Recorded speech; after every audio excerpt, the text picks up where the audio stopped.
Next question starts with Mr. Scott. Should the General Assembly authorize construction of a third tribal casino as a joint venture not on tribal lands? I voted no on this in the General Assembly when it came up 2 years ago, and I have some constitutional questions on this. Right now, the tribal land, these two casinos are authorized legally on tribal land, and essentially we're going to say, okay, Foxwoods, okay, Mohegan Sun, you create an LLC, we'll call it Foxwoods Mohegan Sun LLC, and we'll allow you to buy any piece of land anywhere in the state of Connecticut and open up a casino.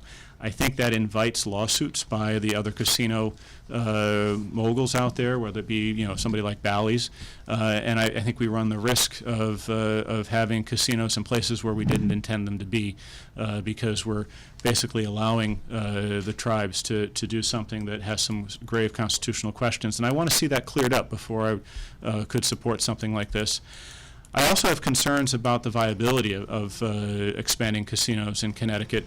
Both casinos are doing well, but they're smaller than they used to be. And that's why we see a lot of the people that have been laid off here in this region, because my understanding is that they've closed enough or taken out enough slot machines and table games to equal, I think, 3 Atlantic City casinos, and that's a pretty sizable reduction in their operations. You take it or add into the fact that there's new casinos expanding in Rhode Island and in Massachusetts. I think less and less money is going to be coming to eastern Connecticut, and I'm not convinced that opening up a casino in the Hartford area will allow for the tribes in this region to be able to continue to keep their job force, because what they're claiming is that they'll be able, through their wampum programs, be able to send people back to the main reservations. But I think a lot of gamblers are convenience gamblers and will drive to the closest casino.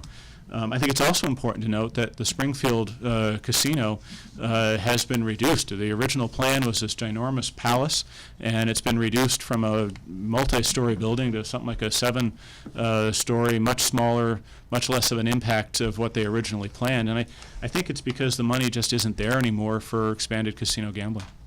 Thank you. Ms. Conley. My opponent just said a few minutes ago that he was for smaller government, but is now saying that the government should step in and stop a business. I have done a multitude of work with the tribe, both as an attorney for the tribe and as attorney working against the tribe. The tribe is a business, and they can grow their business as they wish. The job of legislatures is not to stop or stall business growth in this state.